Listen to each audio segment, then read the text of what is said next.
Hello and welcome. It's Francis here. Thank you for coming back to my channel. If this is your first time here or you're watching this on another platform, I bid thee welcome. If you're watching this on YouTube, there is a subscribe button and a bell below that you will be notified of more videos when I upload them, and I do that on a rather ad hoc basis.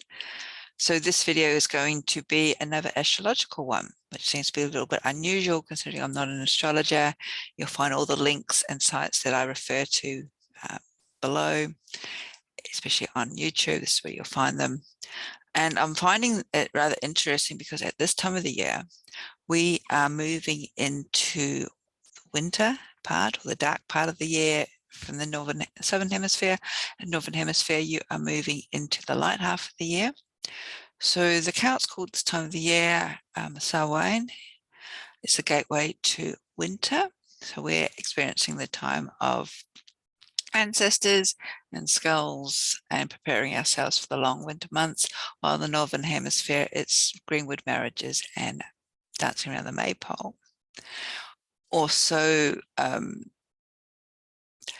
I've done a video with this. We are coming into eclipse season as well. And on the 30th of April, 1st of May, there will be a new moon solar eclipse. And that will be in Taurus. And that's when the moon moves between the Earth and the Sun. So it'll be quite an interesting period of time, because added to this, Pluto will be going into retrograde. So I just want to, before I go any further, to acknowledge country. I acknowledge the Kaurna people of the Adelaide Plains, who are the traditional custodians of the land upon which I'm doing this recording. And in doing so, I pay my respects to their elders, past, present, and emerging. So I have made some notes. As I said, I'm not an astrologer when it comes to this sort of thing, but I do find all these planetary alignments rather interesting, especially as I've been watching them over the last couple of years, and they all seem to be having a similar theme. And whether you are just like stargazing and wanting to find out why things might be happening in your life, or if you are more interested in manifesting things, abundance in your life, magic or earth-centric spirituality, all these things do have a place to play. So Pluto, here it is, way out here in our solar system. There is a bit of a debate as to whether it's a planet. They call it a dwarf planet because it's so far away. It's so slow moving that going into a retrograde, as it sort of makes its way around the sun, because it's so far away from our position in Earth, as we sort of loop around, we are actually in a position now where we will be seeing it in the sky as if it's going backwards. And of course, being an outer planet, you would need a telescope to actually see it. So we may not actually feel this energy consciously because it's so far away, but definitely on a subconscious level, the energy will appear to be quite strong. Now, ancient astrologers believed that when a planet entered retrograde, it was traveling through the underworld and therefore our subconscious minds, unearthing all the hidden messages, secrets, and things that are normally hiding in the shadows. So it will be interesting to see what, if anything, will be revealed, especially as we in Australia are coming up to an election during the time when Pluto will be in retrograde. And as you can see here, it'll be an astrological sign of Capricorn. So it actually entered Capricorn about February last year. And now it is got to a point where it's going to be turning retrograde. And it'll be in retrograde all the way up until about October. And then it's going to right itself again before it exits out of Capricorn around about December next year. So that's 2023. So it's going to spend probably about 4 months retrograde. So who is Pluto?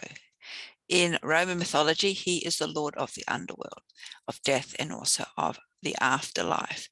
The Greeks knew him as Hades, and Hades is actually a name for a number of realms of the underworld within Greek mythology. He is the brother of Jupiter, the Greeks called him Zeus, and Neptune, also known as Poseidon.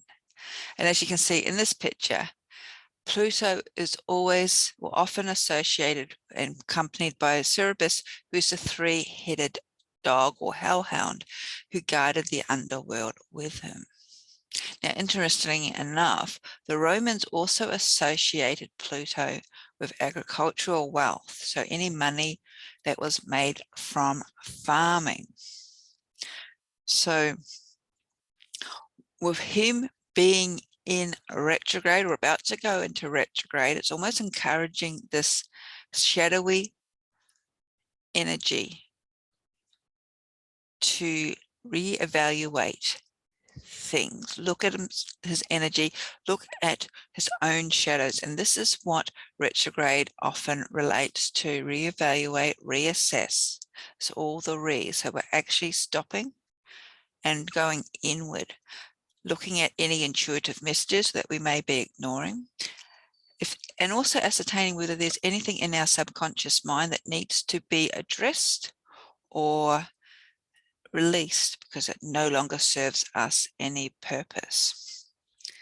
So with Pluto being in retrograde, just getting back to here again, it is asking us to do all of these things. And with it being in Capricorn, Capricorn actually means that there is a bit of hard work that we need to ascertain, we need to actually undertake.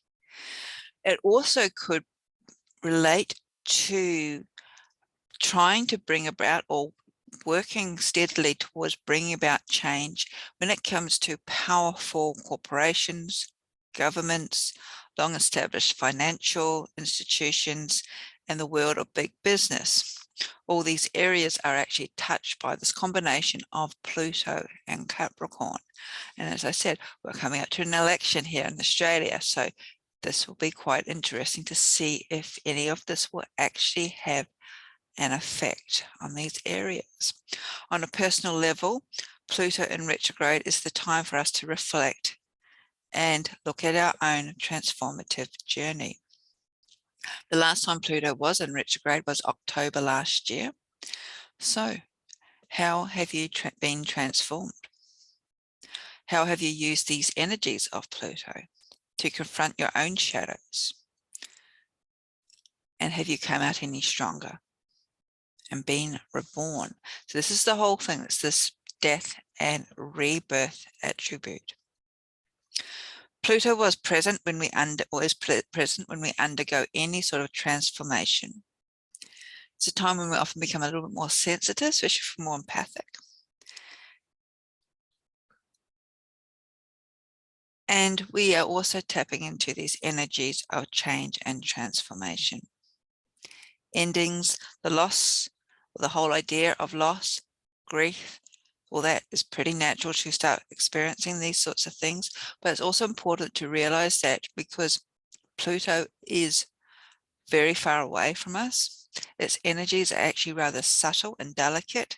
And this actually, with its slow moving, enables us to move through these energies softer, allowing us time to adjust, to grieve, to pause, to figure out the direction that we want to be heading into.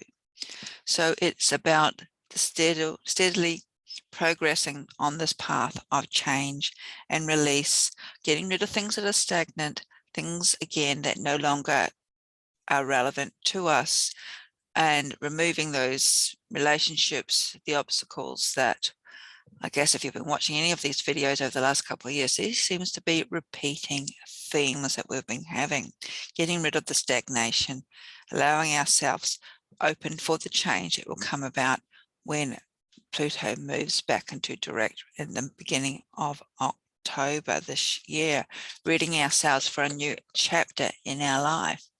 So Pluto in retrograde is calling to us to reevaluate our own authority, not only externally, but looking internally. We're needing to ask ourselves, who is in charge of our own life? Is it ourselves or is it somebody else? Are you seeking power outside of yourself to fill an internal void? What is preventing you from reclaiming your own self-respect and your own true power? So as we move into these retrograde energies, it's a good time to actually confront what we've been afraid of and know what no longer serves us, and purposely and properly cut those ties to release any shadows from our past that aren't actually contributing to our lives. It's also interesting to note too that Pluto tends to have an impact less on the personal, more on the political. It's also less self-interest and more social. So it's all these things that have been bubbling around under the surface that may not have wanted to be seen, but will be rising up to be exposed in the light. So if you're interested in this video and would like to know more, here's a few places where you can find me. A little bit of a self-plug. I'm on Facebook. I got a number of web pages, my beading work, and also the YouTube channel and my books. So good luck as we go through Pluto in retrograde along with everything else, and I will see you on the other side. Blessings.